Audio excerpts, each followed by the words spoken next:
Asa an takrahu syai'a, boleh jadi kau benci pada sesuatu. Wa yaj'alallahu fihi khairan katsira, kau benci, di balik benci itu ada kebaikan yang luar biasa.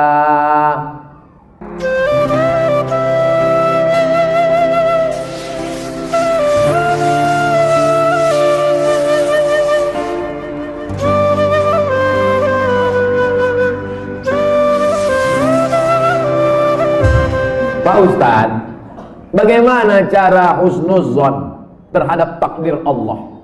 Terkadang yang namanya manusia nih,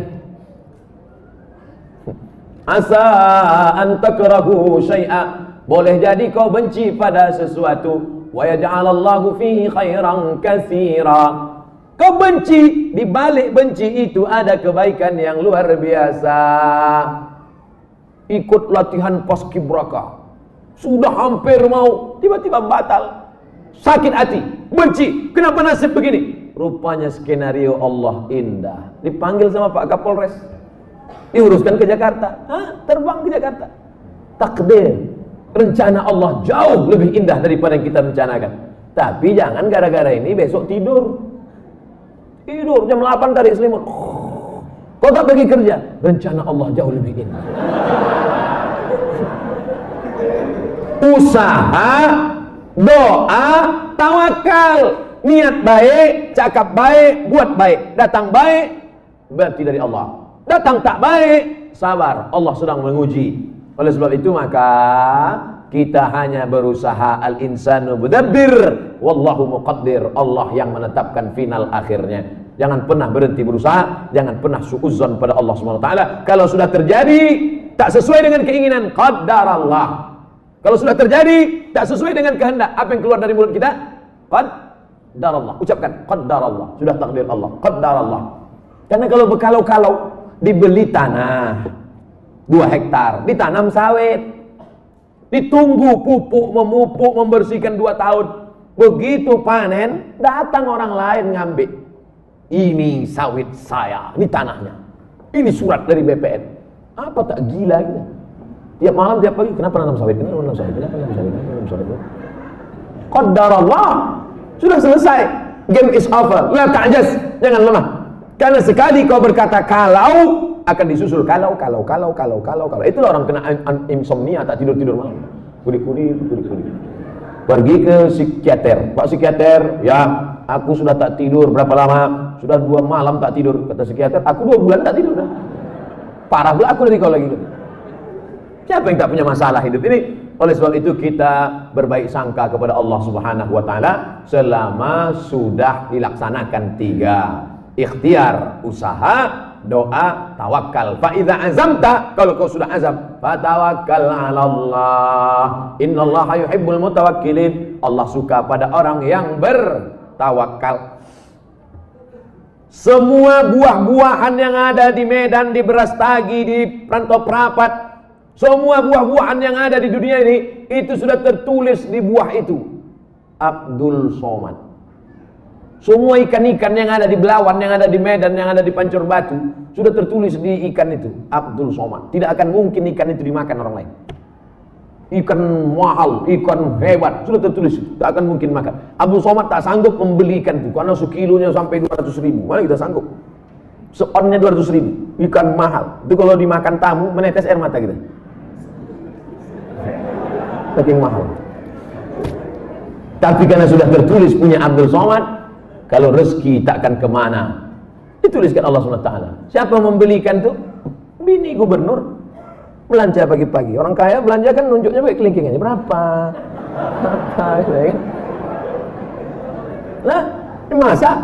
Selesai dimasak, tentu makan pakai meja yang bisa berputar tuh.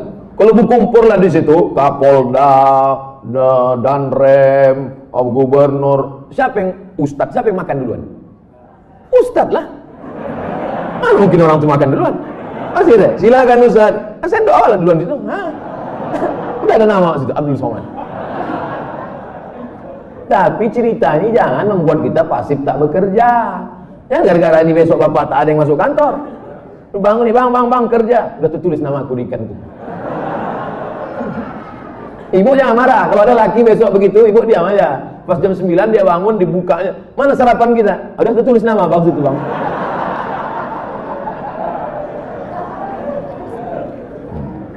Orang yang pakai akal-akal itu pakai akal juga kita balasnya. Tak main ayat hadis sama dia. Ustaz, kalau sudah wudhu terus makan, wudhunya batal apa tidak? Mana pula makan batalkan wudhu? Kecuali makan sambil kentut. Makan tidak membatalkan wudhu.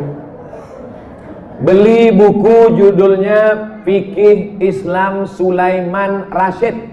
Saya ulang sekali lagi. Fikih Islam Sulaiman Rasyid, bahasa Indonesia. Syekh Sulaiman Rasyid orang Lampung, tamat dari Al-Azhar Mesir 1935. 10 tahun sebelum Indonesia merdeka dia sudah tamat Al-Azhar Mesir. Jabatan terakhirnya rektor di Lampung, IAIN Lampung. Fikih Islam simple sederhana, supaya tahu mana rukun, mana syarat, mana wajib, mana makruh, mana membatalkan. Setiap rumah mesti punya buku ini.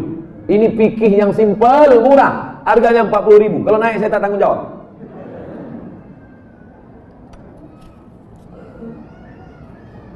Ustadz, apa pahala sholat 2 hari raya? Sholat Idul Fitri, Idul Adha tak perlu dibalas. Sholat Idul Fitri, Idul Adha tidak perlu disebutkan dalil-dalilnya, tak perlu dimotivasi. Karena yang tak sembahyang pun sembahyang. Yang perlu dikasih motivasi itu sholat subuh. Lau ya'lamuna ma fil atamati was subhi. Seandainya mereka tahu pahala sholat isya berjamaah dan subuh berjamaah, la atauhuma abwan, mereka akan datang walaupun merangkak. Saking beratnya sholat isya sama sholat subuh. Rakaat al-fajri khairun minad dunya wa ma fiha. 2 rakaat sholat subuh, qobliyah subuh, sholat sunat sebelum subuh lebih baik daripada dunia dan seisinya. Kalau sholat qobliyahnya lebih baik dari dunia dan seisinya, apalagi sholat subuhnya. Adapun sholat Idul Fitri, Idul Adha, maka Nabi memerintahkan perempuan, maaf cakap yang sedang haid, perempuan yang haid tetap datang keluar rumah, bukan untuk sholat tapi mendengarkan khutbah. Sholatnya biasa aja, mendengarkan khutbahnya. Dengarkan khutbah. Ini banyak orang sholat id, begitu khotib naik ke atas mimbar, Allahu Akbar, Allahu Akbar, Allahu Akbar. Dia mulailah megang telekung kawan. Kau beli di mana? Di Sukaramai apa di Olimpia? Ustaz, kalau bercadar bagi perempuan wajib apa tidak? Ada namanya Syekh Twigri, tempatnya di Riyadh, Saudi Arabia. Kata dia cadar itu wajib. Syekh Twigri mengatakan cadar wajib. Syekh Albani mengatakan cadar tak wajib. Sesama ulama salafi pun, jangankan yang mazhab Syafi'i, tak sepakat tentang cadar wajib. Adapun ulama-ulama Al-Azhar Mesir mayoritas mengatakan cadar tak wajib. Tapi kalau bercadar bagus, apalagi anak-anak gadis yang putih, bening, cantik. Kalau minum kopi nampak mengalir sini. Nah, itu bagus dia bercadar. Kalau sampailah anak gadis cantik tak bercadar di Medan ini, tabrakanlah supir-supir sudaku kocan. Habis. Nah, jadi bagus. Makanya yang bercadar jangan diejek. Kenapa kalau ada orang bercadar diejek? Kenapa kalau ada orang bercadar diolok-olok? Tapi kalau perempuan berok pendek diam, berarti setan. Yang bercadar bagus, silakan. Yang tak bercadar tak apa-apa. Jangan antara yang bercadar dengan bercadar saling ejek-mengejek. Kalau kalian yang bercadar mengejek yang tak bercadar, yang tak bercadar mengejek yang bercadar, yang ketawa yang tak bercelana. Nah, oleh sebab itu mari kita jaga. Selama dia tak keluar dari Ahlus Sunnah wal Jamaah, maka tak boleh saling caci, mencaci, maki, memaki. Pandangan dari syariat Islam tentang mewujudkan kemerdekaan yang hakiki. Merdeka kita tidak didikte orang lagi. Dulu kita didikte, ditunjuk-tunjuk kiri oleh Belanda dan Jepang. Belanda sudah pulang, Jepang sudah pulang. Hiroshima, Nagasaki dibom oleh Amerika, pontang-panting Jepang balik. Dan kita sekarang sudah merdeka. Masih ada bangsa yang belum merdeka. Palestina masih dijajah Israel, laknatullah alaihi. Uighur masih dijajah. Rohingya masih dijajah. Patani masih dijajah. Septa Melilia masih dijajah. Kita sudah merdeka. Bangsa Indonesia di pembukaan Undang-Undang Dasar atas berkat rahmat Allah yang Maha Kuasa dan keinginan luhur bangsa Indonesia dengan ini menyatakan kemerdekaan. Karena penjajahan di atas dunia harus dihapuskan karena tidak sesuai dengan pri kemanusiaan dan pri keadilan. Bebas dari penjajah sudah, tapi kita perlu lebih hebat lagi. Bebas mengatur hasil alam kita untuk kita, supaya anak-anak kita tidak lagi memikir ada anak yang bunuh diri karena tidak bayar SPP, malu diejek kawan-kawannya. Padahal mestinya pendidikan gratis, 20% sudah dialokasikan pemerintah. Ada orang yang mesti ngantri hanya untuk mencari pekerjaan sebagai driver transportasi online. Bukan hina pekerjaan ini, halal, baik, tapi tak layak dengan strata pendidikan mereka yang tinggi. Oleh sebab itu maka kita tak boleh merasa puas, tapi bukan ajang untuk caci mencaci, celah mencela. Ini tanggung jawab kita bersama. Mudah-mudahan kita merdeka dari kebodohan, merdeka dari uang sekolah yang mahal, merdeka dari tidak ada kesempatan kerja, sehingga tahun ke depan menjadi lebih baik insyaallah. Amin ya rabbal alamin. Mengisi kemerdekaan itu, peringatan 17 Agustus itu dengan syukur pada Allah, karena kemerdekaan itu rahmat Allah. Ini sekarang banyak orang mensyukuri kemerdekaan, laki dipakainya baju bininya main bola pakai daster. Apa ini?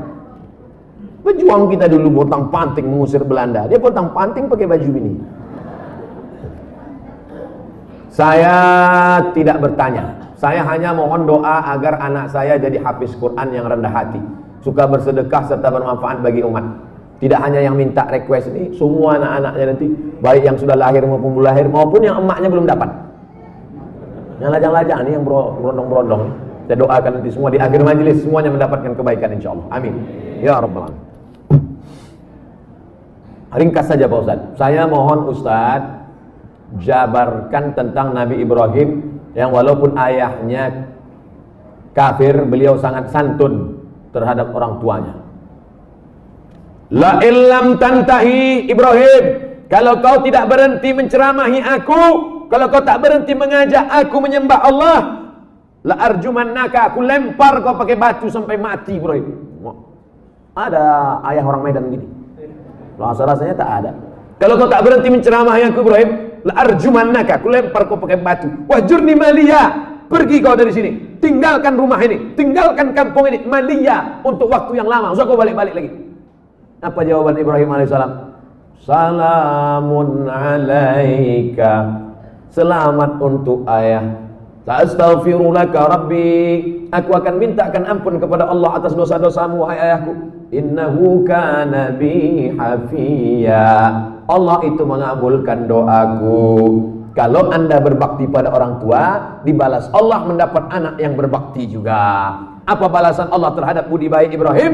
Dapatnya 2. Kau buat 1, ku balas 2. Ibrahim dapat balasan 2. Lahirlah Ismail dengan dites Ibrahim, dibawanya pisau.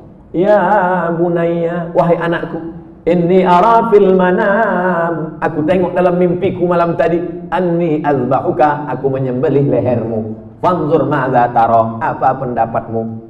Bapak kalau mau ngetes anak bapak sesoleh anak Ibrahim, balik dari sini ambil pisau. Ya bunayya, wahai anakku, anni ara fil manam, aku tengok dalam mimpiku malam tadi, anni azbahuka, aku sembelih lehermu. Fanzur ma'za tara, what is your opinion oh my son? Gila ya katanya. Apa jawab Ismail? Ya abati, wahai ayahku, if'al ma tu'mar, laksanakan apa yang diperintahkan Allah. Satajiduni insyaallah minas sabirin, insyaallah aku menjadi anak yang sabar. Dosa minum khamar boleh jadi di dunia tak dapat, di akhirat dibalas. Dosa sabu-sabu boleh jadi di dunia tak dapat, di akhirat dibalas. Tapi dosa durhaka pada orang tua, dua-dua dapat. Di dunia dapat, di akhirat dapat. Waspadalah.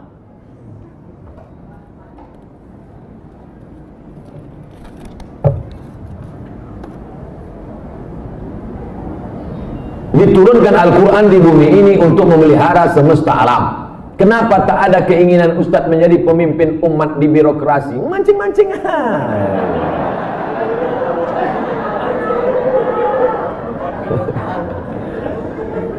Saya nih bukan Ustadz jadi-jadian.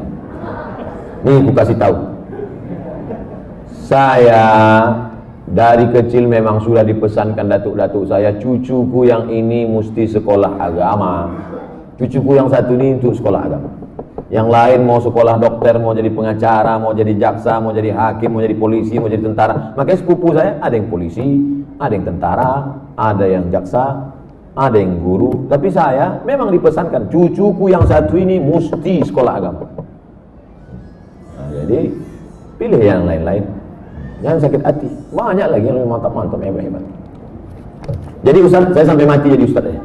Kalau masih kuat berceramah, ceramah. Tak lagi kuat, ngajar alif. Alif di alif bawah depan. Apa tanggapan Ustaz tentang hukum pembuat penjual lukisan? Idza kanat laha dhillun ajma'al ulama ala tahrimiha. Begitu kata Imam Ibnu Hajar Al-Asqalani.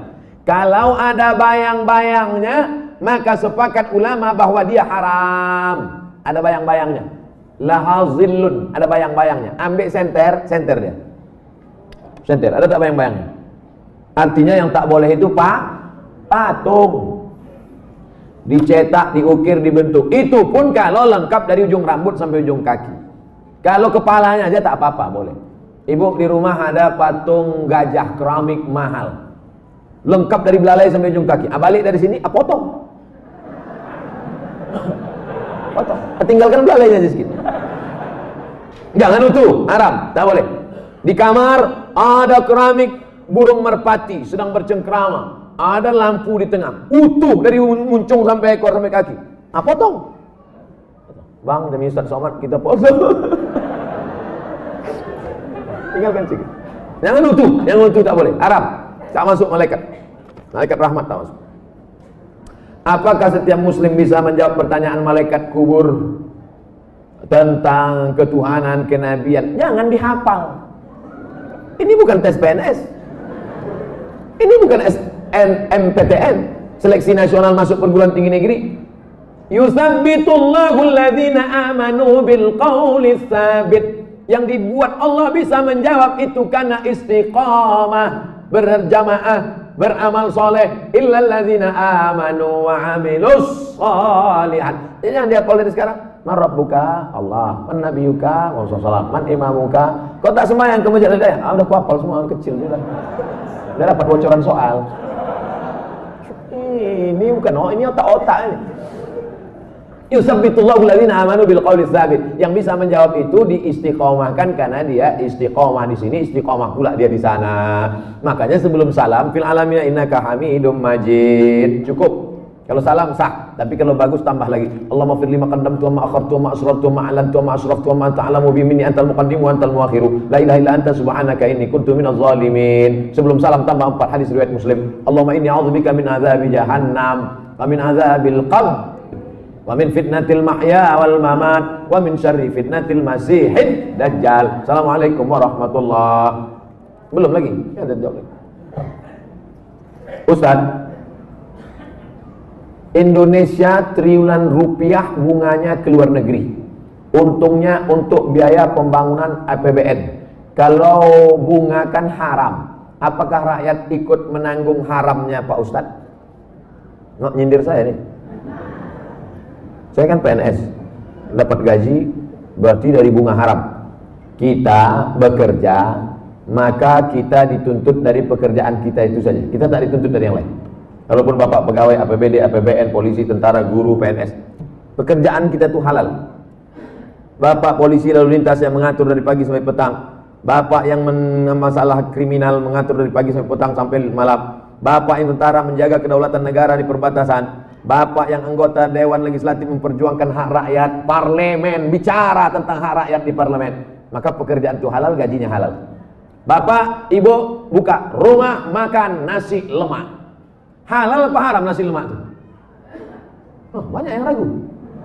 Nasi lemak halal. Datang orang membeli nasi lemak. Saya beli nasi 5 bungkus. Kita tak perlu tanya sama yang pembeli itu. Ini duit kau ini duit dari mana nih? Tengok muka kau macam muka perampok. Tak perlu kita tanya dia dapat duit dari mana. Karena yang ditengok bukan kerja dia, tapi kerja kita. Kita jual semen. Semen itu halal apa? Halal, bukan untuk dimakan. Semen itu halal. Kita jual semen, datang orang beli. Koruptor mau bangun rumah, saya mau beli semen. Maaf, tidak menerima uang koruptor. Cari toko yang lain. Kita yang kita jual nih halal. Begitu juga dengan prinsip pekerjaan kita. Pekerjaan kita halal. Maka tidak perlu kita cari-cari tahu duit orang pembeli itu dari mana. Nah, ini tentang masalah prinsip pekerjaan. Mudah-mudahan anak cucu kita mendapatkan pekerjaan yang halal sehingga rezekinya berkah, sehingga dia tak masuk neraka gara-gara itu. Amin.